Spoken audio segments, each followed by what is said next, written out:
अब हम बात करते हैं एनिमल टिश्यूज के बारे में। तो जो एनिमल टिश्यूज होते हैं वो 4 प्रकार के होते हैं। आप इन टिश्यूज को पिक्चर्स में भी देख सकते हैं। पहला है हमारा एपिथेलियल टिश्यू जो कुछ इस तरीके से दिखाई देता है। दूसरा होता है कनेक्टिव टिश्यू, तीसरा है मस्कुलर टिश्यू और फोर्थ होता है हमारा न्यूरॉन्स या फिर नर्वस टिश्यूज जिसको बोला जाता है। जो एपिथेलियल टिश्यूज होते हैं वो कुछ इस प्रकार से होते हैं। तो हम बात करते हैं कि एपिथेलियल जिसको कवरिंग और प्रोटेक्टिव टिश्यूज के नाम से भी जाना जाता है। कवरिंग टिश्यूज आप नाम से ही समझ गए होंगे, जैसे जब भी हम कोई सामान लेके आते हैं तो वो एक बॉक्स के अंदर बंद होता है, उसकी कवरिंग होती है जो उसको बचाने का काम करती है। तो ऐसे ही हमारी बॉडी को भी बचाने का काम किया जाता है। हमारे बहुत सारे ऑर्गन्स होते हैं जिनको बचाने का काम किया जाता है और वहां पे कौन से टिश्यूज होते होंगे, तो वहां पर एपिथेलियल टिश्यूज होते हैं। जो हमारे होलो ऑर्गन्स होते हैं, जैसे हमारा अभी हम डिस्कस करेंगे यहाँ पर, जैसे हमारा जो माउथ होता है, माउथ के जो अंदर वाला पार्ट होता है वहां पे कौन सा टिश्यू होता होगा, तो वहां पे ऑफ कोर्स एपिथेलियल टिश्यू होता है, लेकिन उसका भी कौन सा पार्ट होता है उसके बारे में अभी हम डिस्कस करेंगे यहाँ पर। तो सबसे पहले हमारे पास पार्ट होता है स्क्वैमस एपिथेलियल टिश्यू। ये जो टिश्यू होता है इसकी सेल्स कुछ इस तरीके की होती हैं, थिन होती हैं, फ्लैट होती हैं और जिनमें से बहुत इजीली जो भी थिन सेल्स होती है उसमें बहुत इजीली डिफ्यूजन हो सकता है। डिफ्यूजन एक ऐसी प्रोसेस होती है जिसमें एयर अंदर जा सकती है और बाहर आ सकती है। तो इन सेल्स के अंदर डिफ्यूजन बहुत इजीली हो जाता है। अब डिफ्यूजन की कहां जरूरत पड़ती है, हमारे लंग्स के एल्वियोलाइज के अंदर जो सेल्स होती हैं वो बहुत पतली पतली होती हैं, थिन होती है और जहां पर डिफ्यूजन की जरूरत पड़ती है ऑक्सीजन को अंदर लेने के लिए और कार्बन डाइऑक्साइड को बाहर छोड़ने के लिए। तो ये वाली जो टिश्यूज होते हैं ये यहां पर पाए जाते हैं। दूसरा है हमारे पास क्यूबॉइडल एपिथेलियल टिश्यू। ये जो क्यूबॉइडल एपिथेलियल टिश्यू है ये क्यूब्स की फॉर्म में होते हैं, कुछ इस तरीके से दिखाई देते हैं, जो क्यूब के शेप के होते हैं और इनका काम होता है सिक्रीशन करना और एब्जॉर्प्शन करना, यानी कोई चीज सिक्रीट करना और कोई चीज एब्जॉर्ब करना। अब ये काम होता है हमारे किडनीज के अंदर। किडनीज का क्या काम होता है, हमारे ब्लड को प्यूरिफाई करना, हमारे ब्लड को फिल्टर करना, यानी कुछ चीजों को सिक्रीट करना, कुछ चीजों को एब्जॉर्ब करना। तो ये वाले जो टिश्यूज हैं कुछ यहां पर पाए जाते हैं। थर्ड है हमारे पास कोलमनर एपिथेलियल टिश्यू। ये जो टिश्यूज होते हैं पिलर जैसे होते हैं, लंबे होते हैं, कॉलम जैसे होते हैं और इनके ऊपर कुछ ऐसे हेयर लाइक स्ट्रक्चर्स होते हैं और इन हेयर लाइक स्ट्रक्चर्स को हम क्या बोलते हैं, विलीज बोलते हैं। तो हमारी बॉडी के अंदर जहां पर भी विलीज होती है वहां पर हमें ये वाला टिश्यू देखने को मिलता है और हमारी बॉडी के अंदर इंटेस्टाइन के अंदर, स्मॉल इंटेस्टाइन के अंदर लाखों करोड़ों विलीज होती है जिनका काम होता है डाइजेस्टेड फूड को एब्जॉर्ब करना। तो वहां पे कौन सा टिश्यू हो गया, वहां पे कॉलमनर टिश्यू होता है। नेक्स्ट अगर हम बात करते हैं तो वो है हमारे पास स्ट्रेटिफाइड एपिथेलियम टिश्यू और ये किस प्रकार का दिखाई देता है, ये कुछ इस प्रकार का, जहां पे बहुत सारी लेयर्स एक दूसरे के ऊपर रखी हुई है और इसका काम होता है हमारी बॉडी को प्रोटेक्शन देना। जैसे हमारी स्किन का काम होता है प्रोटेक्शन देना, हमारी जो टंग होती है, हमारी माउथ के अंदर वाली जो कैविटी होती है, जो ऑइसोफेगस होता है, वहां पे ये स्ट्रेटिफाइड एपिथेलियम टिश्यू पाया जाता है। ठीक है, तो देखिए स्किन के अंदर हमारा स्ट्रेटिफाइड टिश्यू होता है। बात करते हैं ट्रांजिशनल टिश्यू के बारे में, तो ये यूट्रस में, हमारी बॉडी के यूट्रस में पाया जाता है, यूरिनरी ब्लैडर में पाया जाता है। ये कुछ इस शेप का होता है।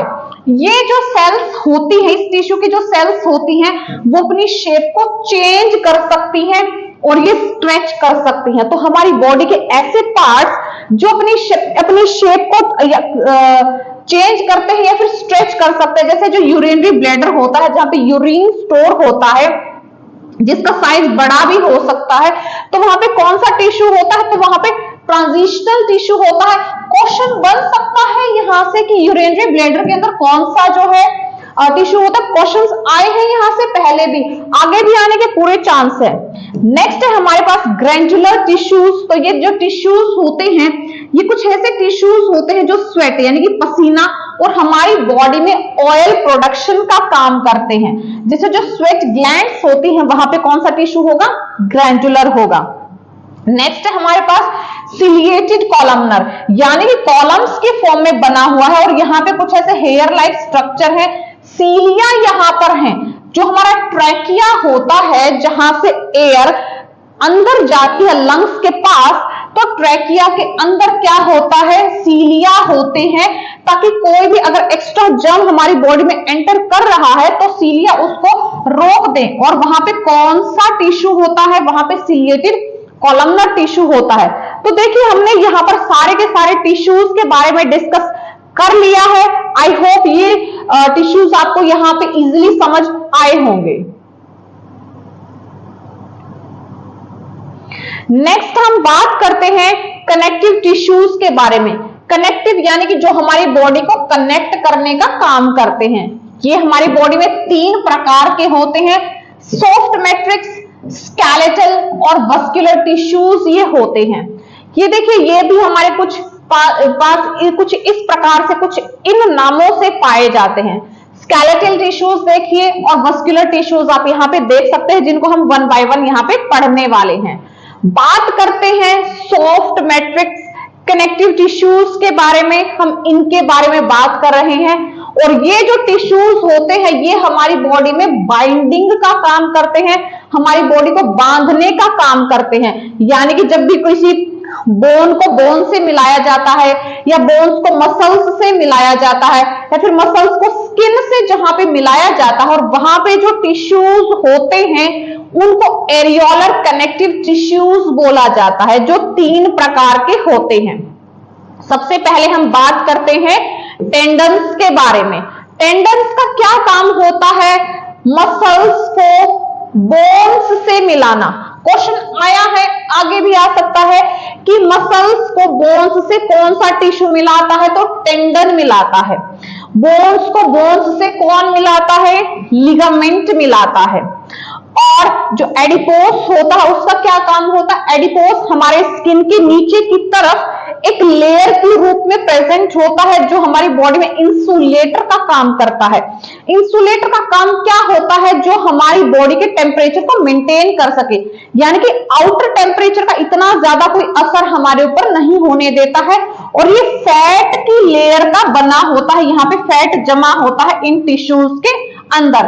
ये हमारी बॉडी में शॉक एब्जॉर्बर का भी काम करता है। यहां से क्वेश्चन आए हैं, एडिपोस टिश्यू से पहले भी क्वेश्चन आए हैं और आगे भी टिश्यू से आने के पूरे चांस बनते हैं यहां से हमारे पास। तो ये जो टिश्यूज है कुछ सिंपली यहां से कुछ सिंपल क्वेश्चंस यहां से बनते, कोई बहुत ज्यादा यहां से रॉकेट साइंस वाले क्वेश्चंस यहां से नहीं बनते हैं। बात करते हैं स्केलेटल टिश्यूज के बारे में।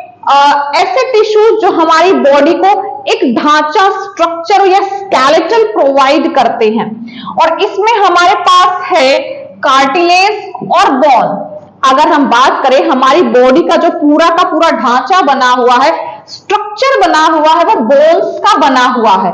जो बोन्स होती हैं वो अंदर से होलो होती हैं और उन जो बोन्स होते हैं वो बहुत ही हार्ड और स्ट्रॉन्ग होती हैं, लेकिन जो उनके अंदर का पार्ट होता है वो खाली होता है, होलो होता है। बोन्स के बीच में एक पार्ट होता है, एक फ्लूइड भरा होता है, जिसको बोन मैरो के नाम से जाना जाता है। यही जो बोन मैरो होता है, ये जो हमारी लॉन्ग बोन्स होती हैं, जैसे जो हमारी थाई बोन होती है जिसको फीमर के नाम से जाना जाता है, उसके अंदर बोन मैरो होता है। और बोन मैरो का काम होता है आरबीसी यानी रेड ब्लड सेल्स को प्रोड्यूस करना। तो बोन हमारी बॉडी में फ्रेमवर्क का काम करती हैं और बोन्स के अंदर ही कैल्शियम और फास्फोरस स्टोर होता है। हमें पता है ना कि जो हमारी बोन्स होती है वो कैल्शियम की बनी होती हैं। अगर कैल्शियम की कमी होती है तो हमारी बोन्स वीक हो जाती हैं। तो बोन्स के बारे में हमने पढ़ लिया है। यहाँ पे ये क्वेश्चन बन सकता है कि बोन मैरो कहां पर होता है, या फिर सबसे ज्यादा बोन मैरो किस बोन के अंदर होता है, तो वो थाई बोन के अंदर होता है। कार्टिलेज के बारे में अगर बात करें तो जो बोन्स होती हैं, बोन्स के एंड पे, बोन्स के सिरों के ऊपर कौन सा टिश्यू होता है? तो कार्टिलेज होता है। जैसे हमारी फिंगर है, फिंगर का जो टिप होता है वो बहुत नरम होता है, हमारा जो नोज होता है, हमारे जो ईयर्स होते हैं, ये सॉफ्ट होते हैं, फ्लेक्सिबल होते हैं। और ये कौन से टिश्यूज के बने होते हैं? कार्टिलेज के बने होते हैं। जैसे यहाँ पर बताया गया है कि जैसे जो हमारा कान है, हमारे नाक है, जो हमारा लैरिंक्स है, ये किस टिश्यू से बने होते हैं? कार्टिलेज से बने होते हैं। इनका काम होता है बॉडी को सपोर्ट देना, बोन्स को सपोर्ट देना और उसको फ्लेक्सिबिलिटी प्रोवाइड करना। तो कुछ यहां से इस टाइप के क्वेश्चंस बन सकते हैं। बात करते हैं वस्कुलर टिश्यूज के बारे में। इन वस्कुलर टिश्यूज के अंदर कोई भी फाइबर्स नहीं होते। ये दो प्रकार के होते हैं, ब्लड और लिम्फ। ब्लड के बारे में अगर हम बात करें तो जो ब्लड होता है, ब्लड के अंदर मेनली ये 3 प्रकार की चीजें पाई जाती हैं। जो ब्लड का वाटरी प्रॉपर्टी होती है, जो ब्लड वाटर की तरह होता है, तो ब्लड के अंदर एक पार्ट होता है जिसको प्लाज्मा बोला जाता है। ठीक है, तो ब्लड का 55% पार्ट क्या होता है? प्लाज्मा होता है। और ये जो प्लाज्मा होता है ये कुछ येलोइश कलर का होता है। ठीक है, तो जो प्लाज्मा होता है ये कुछ लाइट येलो कलर का पार्ट होता है। और इसके अलावा और क्या चीजें होती हैं ब्लड के अंदर? तो बहुत सारी सेल्स पाई जाती है, ब्लड सेल्स पाई जाती हैं, जिनको ब्लड कॉर्पस्कल्स के नाम से भी जाना जाता है, जो होती है आरबीसी, डब्ल्यूबीसी और प्लेटलेट्स। आरबीसी यानी रेड ब्लड सेल्स, इनको एरिथ्रोसाइट्स के नाम से भी जाना जाता है। और ये आरबीसी कहां बनती है? बोन मैरो में बनती है। जो डब्ल्यूबीसी होती है, डब्ल्यूबीसी यानी कि व्हाइट ब्लड सेल्स, और इनको ल्यूकोसाइट्स भी बोला जाता है। प्लेटलेट्स को प्लेटलेट्स ही बोला जाता है। अगर आपसे कोई क्वेश्चन आया है पहले भी कि ब्लड का जो पीएच होता है वो क्या होता है? वो 7.4 होता है। तो ब्लड हमारी बॉडी में कनेक्टिव टिश्यू की तरह काम करता है, हमारी पूरी बॉडी को कनेक्ट करने का काम करता है, क्योंकि ब्लड ही होता है जो ऑक्सीजन को एक जगह से दूसरी जगह ले जाने का काम करता है। तो जो आरबीसी होती हैं वो रेड कलर की होती हैं। अब रेड कलर की क्यों होती हैं? क्योंकि उनके अंदर होता है हीमोग्लोबिन। क्वेश्चन आया है कि हीमोग्लोबिन के अंदर कौन सा मेटल पाया जाता है? तो हीमोग्लोबिन के अंदर आयरन पाया जाता है। आयरन के कारण ही ये रेड कलर की होती हैं। और अगर बात करें कि क्लोरोफिल के अंदर कौन सा मेटल होता है, तो क्लोरोफिल के अंदर मैग्नीशियम होता है। और रेड ब्लड सेल्स का काम होता है ऑक्सीजन का ट्रांसपोर्टेशन करना। अगर किसी भी व्यक्ति के अंदर आयरन की कमी है तो उसके अंदर हीमोग्लोबिन की कमी होगी और उस व्यक्ति को सांस लेने में भी दिक्कत आएगी, क्योंकि जो सांस लेने का काम है, जो ऑक्सीजन का ट्रांसपोर्टेशन है, वो कौन करता है? वो आरबीसी करता है। नेक्स्ट है हमारे पास डब्ल्यूबीसी यानी कि व्हाइट ब्लड सेल्स, और इनका काम होता है बॉडी में इम्यूनिटी प्रोवाइड करना, बीमारियों से लड़ने की पावर देना।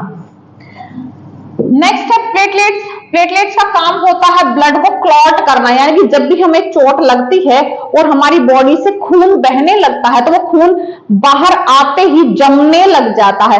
और वो किस वजह से जमता है? वो प्लेटलेट्स की वजह से जमना स्टार्ट हो जाता है। अगर किसी की बॉडी में प्लेटलेट्स गिरने लगती हैं तो जब भी उसको चोट लगेगी तो उसका खून जमेगा नहीं और खून बहता रहेगा, जो बहुत डेंजरस हो सकता है। बात करते हैं नेक्स्ट लिम्फ के बारे में। तो जो लिम्फ होता है, अभी हम क्या बात कर रहे थे कि जो ब्लड होता है वही ब्लड ऑक्सीजन को लेके जाता है सेल्स के पास और वहां से कार्बन डाइऑक्साइड लेके आता है, लेकिन ब्लड डायरेक्टली सेल्स से कनेक्टेड नहीं होता है। ब्लड और सेल्स के बीच में एक और व्यक्ति होता है और उसका नाम होता है लिम्फ। जो लिम्फ होता है ये भी एक कनेक्टिव टिश्यू है, एक व्हाइट वस्कुलर कनेक्टिव टिश्यू होता है जो लिम्फ वेसल्स में बहता है। ब्लड को फ्लो करने के लिए अलग से पाइप्स दी गई हैं जिसमें कैपिलरीज होती हैं, वेन्स होती हैं, आर्टरीज होती हैं, और लिम्फ को फ्लो करने के लिए अलग से वेसल्स होती हैं जिनको लिम्फ वेसल्स के नाम से जाना जाता है। बॉडी की सेल्स और ब्लड के बीच में ये मिडल मैन की तरह काम करता है, यानी कि सेल्स और ब्लड के बीच में कौन है? लिम्फ है। तो जो लिम्फ होता है वो टिश्यूज के द्वारा बनाया जाता है, यानी कि टिश्यूज में से एक्स्ट्रा फ्लूइड निकलता है जिससे ये लिम्फ बनता है। और लिम्फ का काम होता है ड्रेनेज का, यानी कि सेल्स के अंदर जो भी एक्सक्रीटरी प्रोडक्ट है या फिर वेस्ट प्रोडक्ट है वो कहां आएगा, वो लिम्फ के अंदर आएगा, और यही जो लिम्फ है फिर उसको आगे ट्रांसपोर्ट करता रहेगा। तो ये लिम्फ का काम होता है। जो न्यूट्रिएंट्स होते हैं, न्यूट्रिएंट्स भी ब्लड से लिम्फ के अंदर आते हैं और फिर सेल्स के पास जाते हैं। जैसा अभी हमने डिस्कस किया था कि ब्लड और सेल्स के बीच में कौन काम करता है, लिम्फ काम करता है। ब्लड अपने ऑक्सीजन को लिम्फ के अंदर देगा और लिम्फ अपनी सेल्स को देगा, फिर सेल्स अपनी जो वेस्ट प्रोडक्ट्स है उसको लिम्फ को देगा और लिम्फ ब्लड को पास कर देगा। तो कुछ ये इंफॉर्मेशन है यहां से जो हमारे लिए इंपॉर्टेंट होती है। नेक्स्ट है हमारे पास मस्कुलर टिश्यू और नर्वस टिश्यू के बारे में हम यहां पर बात करेंगे कि हमारी बॉडी में कितने टाइप की मसल्स होती हैं, उनका क्या काम होता है, वो कहां पे प्रेजेंट होती हैं, और हम न्यूरॉन्स के बारे में डिस्कस करेंगे। तो अगर हम बात करें मस्कुलर टिश्यूज के बारे में, तो जो मसल्स होती हैं हमारी बॉडी में वो कंडक्टिविटी का काम करती हैं, यानी हमारी बॉडी में कंडक्शन करती हैं, एक मैसेज को दूसरे मैसेज पार्ट तक भेजती हैं। तो जो हमारी मसल्स होती हैं वो मूवमेंट में भी हेल्प करती है, बिना मसल्स के अकेली बोन्स नहीं चल सकती हैं। तो जो मसल्स होती हैं वो 3 प्रकार की होती हैं, स्ट्रिएटेड मसल्स, स्मूथ मसल्स और कार्डियक मसल्स। जो स्ट्रिएटेड मसल्स होती हैं यानी कि उसमें कुछ स्ट्रिएशंस होते हैं, कुछ बैंड्स पाए जाते हैं यहां पर, जैसे डार्क बैंड हो गया, लाइट बैंड हो गया, फिर से डार्क आएगा, फिर से वहां पर लाइट आएगा। तो ये जो स्ट्रिएटेड मसल्स होती हैं ये हमारे लिम्स में यानी कि हमारे हाथ पैर के अंदर पाई जाती हैं, टंग के अंदर पाई जाती हैं, हमारी बॉडी की वॉल्स में पाई जाती हैं, फेरिंक्स और ऑइसोफेगस के अंदर पाई जाती हैं। ये लंबी लंबी लॉन्ग और सिलेंडर की तरह होती हैं, अनब्रांच्ड होती हैं, और एक मसल के अंदर बहुत सारे न्यूक्लियस होते हैं, मल्टी न्यूक्लिएटेड होती हैं। ये वॉलेंट्री मसल्स होती हैं, यानी कि ऐसी मसल्स होती हैं जो हमारी मर्जी से ही काम करती हैं। अभी अभी हमने डिस्कस किया है कि हमारे लिम्स में यानी कि हमारे शरीर के हाथ पैर के अंदर प्रेजेंट होती हैं, और ये वॉलेंट्री मसल्स होती हैं। वॉलेंट्री ऐसी मसल्स को बोला जाता है जो हमारी मर्जी से काम करती हैं। अब अगर मैं चाहूं तो मेरा हाथ यहीं पे रुक जाएगा क्योंकि मैं इसको चाहती हूं, अगर मैं चाहती हूं तो ये हिलता रहेगा, यानी कि जब मैं चाहूंगी तो ही मेरा हाथ मूवमेंट करेगा, क्योंकि ये मेरी मर्जी के अकॉर्डिंग काम करता है। तो ऐसी मसल्स जो हमारी मर्जी से काम करती हैं वो वॉलेंट्री मसल्स होती हैं, और जो स्ट्रिएटेड मसल्स होती हैं वो वॉलेंट्री मसल्स होती हैं। सेकंड अगर हम बात करें तो स्मूथ मसल्स के बारे में, तो जो स्मूथ मसल्स होती हैं वो हमारी बॉडी के विसरल ऑर्गन्स कौन से होते हैं, जो अंदर से होलो होते हैं, जैसे स्टमक अंदर से होलो होता है, इंटेस्टाइन होता है, ब्लड की वेसल्स होती हैं, हमारा आयरिस होता है, हमारे बॉडी का यूरेटर होता है, वो अंदर से होलो होते हैं, और वहां पे कौन सी मसल्स होती हैं, स्मूथ मसल्स होती हैं। स्मूथ मसल्स कुछ इस तरीके से दिखाई देती हैं, जो छोटी छोटी होती हैं, स्पिंडल जैसी होती हैं और यूनिन्यूक्लिएट होती हैं, यानी कि एक मसल की सेल के अंदर सिर्फ एक ही न्यूक्लियस होता है।